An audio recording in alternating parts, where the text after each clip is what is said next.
So, hello everyone, and yeah, we're working with Zen Mind, Beginner's Mind, and last week Chris started off with Zen Mind, Beginner's Mind, and I guess on Thursday I read some different like personal accounts of having met Suzuki Roshi and what he was like as a person. So I'm going to follow up with that. My claim to fame is that I did meet Suzuki Roshi when I was a teenager. So the story is that I was in high school at a experimental 60s high school in the Santa Cruz Mountains, and a school without walls type of place. And the religion teacher, who also I think he taught religion and politics, he invited Suzuki to come to the school and give us a day-long introduction to Zen.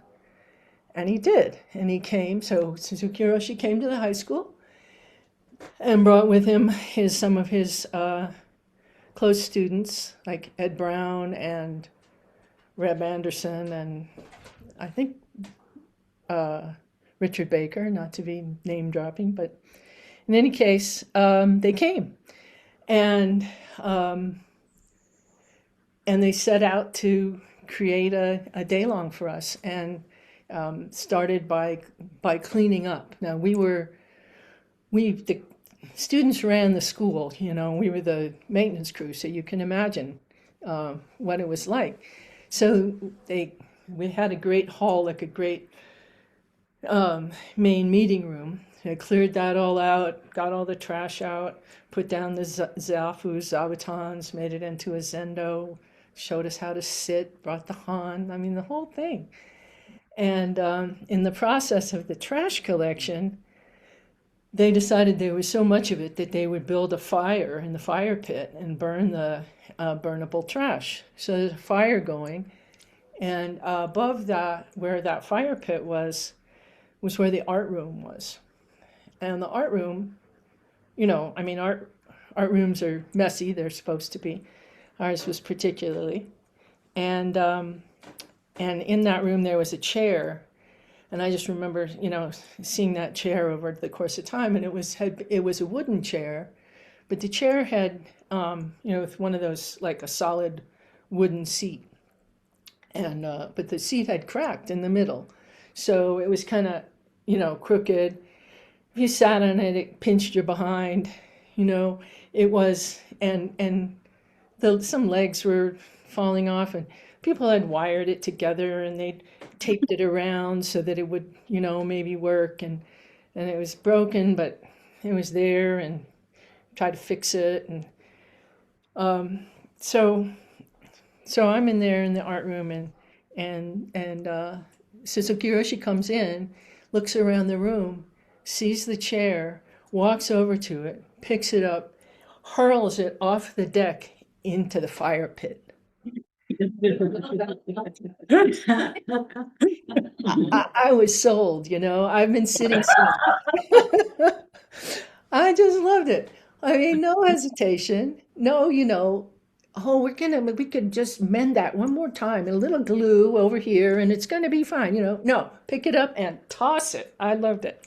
So that was my introduction to Zen practice, and yeah, and kind of his just a taste of his kind of immediate spirit, just being present. So yeah, so that was, there's lots of stories about that day, but that's one of them. So anyway, for Zen Mind, Beginner's Mind, since she asked us to speak on this, and we kind of just, I picked at random, more or less, to polish a tile. It's one of the short chapters, and in my edition, it's on page 90. So to polish a tile, and I'll read from some of it. To polish a tile is a Zen koan, and I looked it up in Daido Lori's book, The Two Dharma Eye. And it's in this one. It's called. It's case 9, and it's Nanyu polishes a brick. And I'll just read you the case, and then we can talk about it. Yeah. So it's Nanyu is the Zen master, Matsu, and Matsu. So the master, knowing that Matsu was a Dharma vessel, Nanyu went to him and said, "Great man." He said, "No, great monastic, what do you intend to do by doing Zazen?" And Matsu says, "I intend to be a Buddha." So Nanyu picked up a brick and started polishing it. Matsu said, "What are you doing?" Nanyu said, "I am trying to make a mirror." Matsu said, "How can you make a mirror by polishing a brick?" Nanyu said, "How can you become a Buddha by doing Zazen?" Matsu said, "What do you mean by that?" Nanyu said, "Think about driving a cart. When it stops moving, do you whip the cart or the horse?" And Matsu said nothing. So he said, "To practice Zen or sitting like a Buddha, you'll know that Zen is not about sitting or lying down. It's without any fixed form." So that's one version of the case.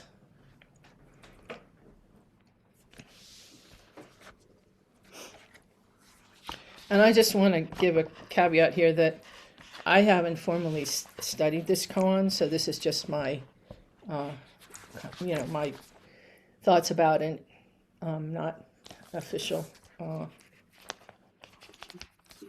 practitioner. So then we get to Suzuki and his polishing a tile, and he says, "There are so many koans. I have often talked to you about a frog, and each time everybody laughs. But a frog is very interesting. He sits like us too, you know, but he does not think he's doing anything special. When you go to a zendo and sit, you may think you are doing some special thing. While your husband or wife is sleeping, you are practicing Zen. You are doing something special thing, and your spouse is lazy. That may be your understanding. But look at a frog. A frog also sits like us, but he has no idea of Zazen. Watch him. If something annoys him, he'll make a face. If something comes along to eat, he'll snap it up and eat. And he eats sitting. Actually, that is our Zazen, not any special thing." Then he goes on to say, "There's a kind of frog koan for you." Basho was a famous Zen master. He was a disciple of Nangaku. One day, while he was studying with Nangaku, Basho was sitting practicing Zazen. Now, Basho was a man of large physical build, and when he talked, his tongue reached his nose. His voice was loud, and his Zazen must have been very good. Nangaku saw him sitting like a great mountain, or like a frog. And Nangaku said, "What are you doing?" "I am practicing Zazen," Basho replied. "Well, why are you practicing Zazen?" "I want to attain enlightenment. I want to be a Buddha," the disciple said. Do you know what the teacher did? He picked up a tile and started to polish it. In Japan, after taking a tile from the kiln, we polish it to give it a beautiful finish.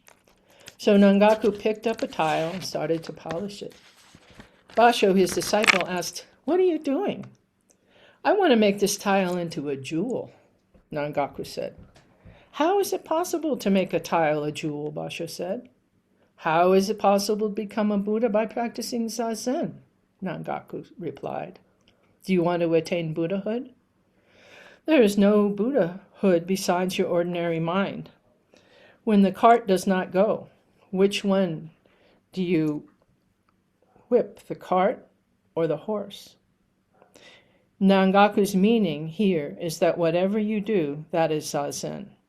True Zazen is beyond being in bed or sitting in the zendo. If your husband or wife is in bed, and that is zazen. If you think, I am sitting here, my spouse is in bed, then even though you are sitting in your cross-legged position, that is not true zazen. You should be like a frog always. That is true zazen.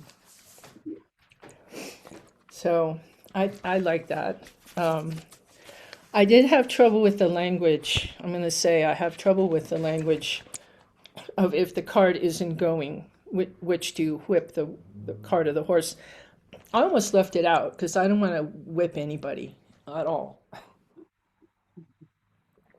And it really reminded me of what Thich Nhat Hanh used to say about, or has written about the use of language. And and the koans are always bopping each other on the head and tweaking their nose and shouting and doing all this stuff. But I'd rather say, when the cart does not go, which one do you encourage, the horse or the cart? And using verbs that are, like Nhat Hanh would say, you don't strike the bell, you invite the bell to sound. And it's just such a much sweeter use of language, I think. So, and in this, I was thinking about what comes to mind, a couple of things. When you think about the cart, when the cart does not go, which do you encourage, the cart or the horse? And I would say if you want to put it in terms of the cart is our thinking mind, our ordinary, our worrying, problem, discriminating mind, and the horse is like our vast consciousness, spacious zazen mind. Then when we're sitting, what do we encourage or what do we pay attention to? Do we get into the cart of our thoughts and our worries and what are we going to do about it and why am I thinking like this and I shouldn't be thinking like this, I should think in another way, and that whole thing, or stepping back into our zazen mind, to our horse, to our bigger picture, our bigger mind. And so that's one way to think about it. And then another, it also brings to mind an old Buddhist joke, a Zen joke. So these three monks are sitting on the balcony of the temple in front of the street there. And they're sitting there for a while. And pretty soon a beautiful young woman walks by. And they're still sitting there, and I don't know, a few weeks go by, and one of them says, wow, wasn't that a beautiful woman that walked by? Her brown hair was gorgeous. Well, nobody says it. They continue sitting, because they're doing their zazen, and they're straight up, and their chins are tucked in, and they're all perfect. And about a few months go by, and another monk says, well, Venerable Sir, I have to disagree with you. She had beautiful black hair. She was not a brunette. And so they continue to sit, and a couple months go by. Finally, the third monk says, if you two don't stop fighting, you're going to drive me crazy.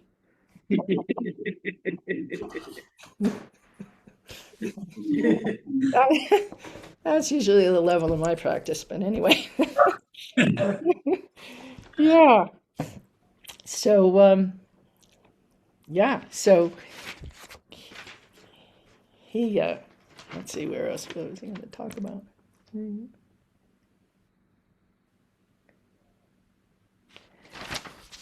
Yeah, so, in my, I don't usually sit thinking, oh, I'm sitting zazen and, my lazy husband is in bed. I tend to more think, about what I did yesterday that I should have said right, and I didn't say that, and it could have been that way, and 20 years ago I shouldn't have said that, and those are the kinds of things, right? So, um, ways to encourage the horse. Um, I guess is yeah, remembering to focus on what do we look at? Do we look at the thoughts that arise, or do we look at the nature of mind that they come out of?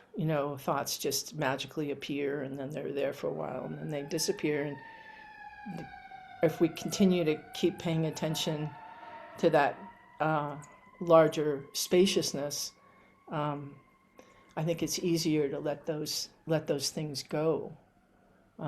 Another one is I like to, who is thinking, or thinking is a good one. And then who is thinking is a really good one, I think, because who, like who is thinking this stuff? It really like stops me. It stops me in my tracks. Um, and so I enjoy that one. Um,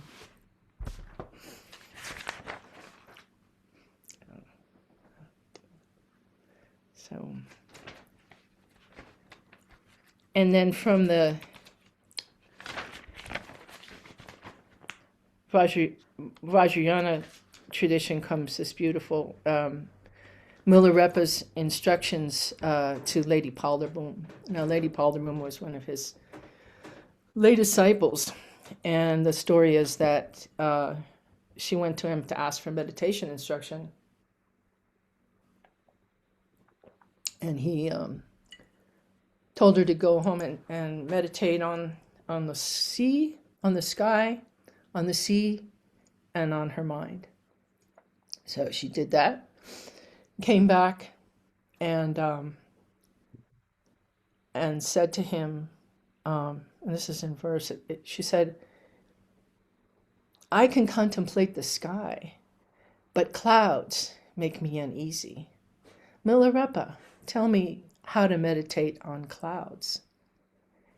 And he responded, "If the sky's as easy as you say, clouds are just the mind's play.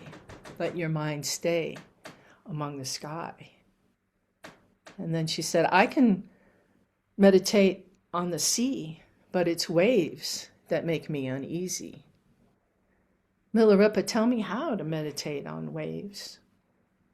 And his response was, "If the sea's as easy as you say, waves are just the sea's play. Let your mind stay among the sea." She said, "I can meditate on my mind, but it's thoughts that make me uneasy." And he said, "If your mind is easy as you say, thoughts are just the mind's play. Let your mind stay within your mind." So I think those are just sort of beautiful reminders of encouraging the horse and not the cart. So to get back to our friend here, Suzuki Roshi. So I like this first part where he talks about the frog. He says, "Look at the frog. Frog also sits like us, but he has no idea of zazen. Watch him. Something annoys him, he'll make a face. If something comes along to eat, he'll snap it up and eat. He eats sitting. Actually, that is our zazen, not any special thing."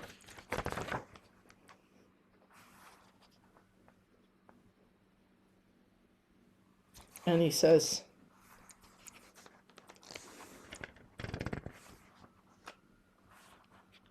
yeah, so at the end, so I thought it'd be fun to play frog. Anybody ready to play frog? So so humor me here with frog. So um, Here's a frog meditation. So here we are. We're being frogs now, and we're sitting on our lily pad, just sitting on this beautiful green lily pad that's floating on a beautiful lake.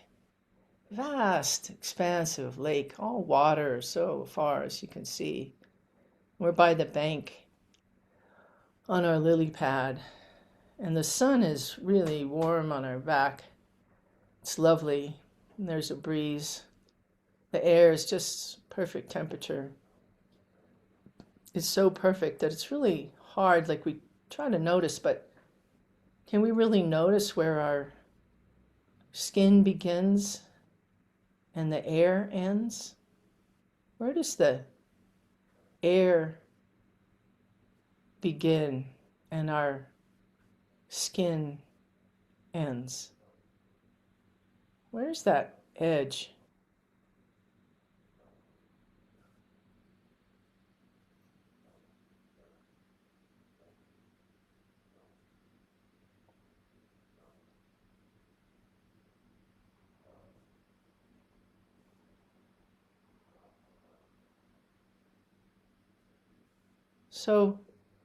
So we're sitting there, frogs, very alert and aware, just being frogs.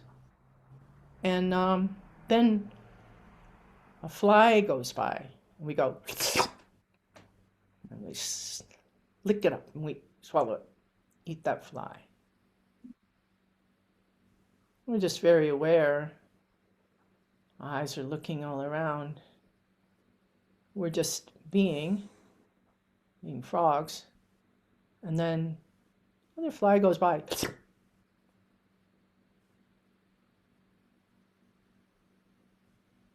And breathing and noticing.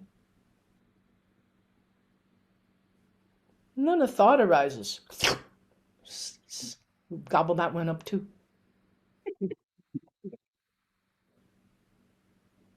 Oh, feeling comes up. Oh, feeling. Gobble that one up too.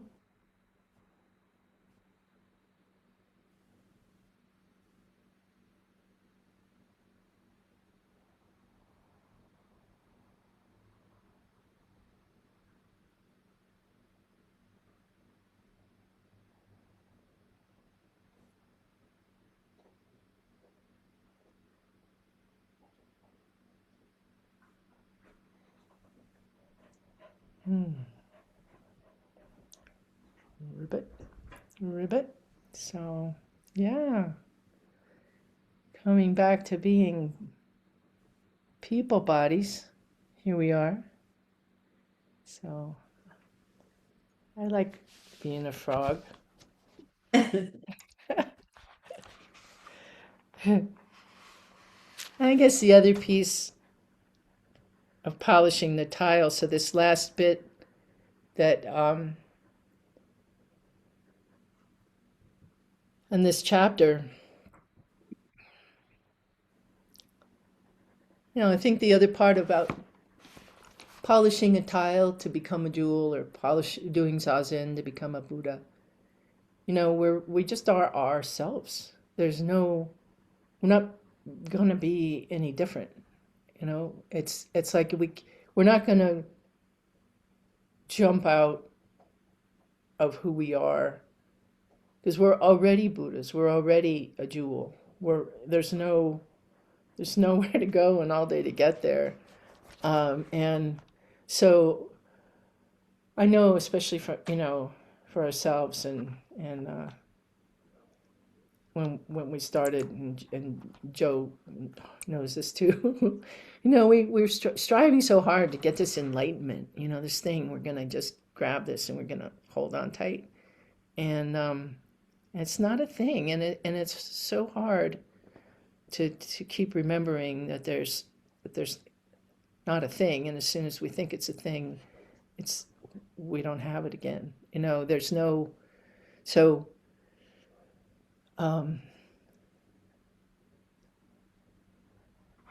So he writes, Actually, just work on a problem or your thoughts or whatever you think your problem is.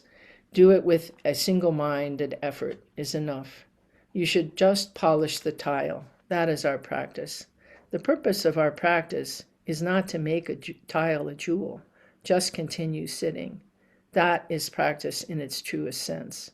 It is not a matter of whether or not it is possible to attain Buddhahood, or whether or not it is possible to make a tile a jewel. Just work and live in this world with this understanding is the most important point. That is our practice. That is true Zazen. Yeah. So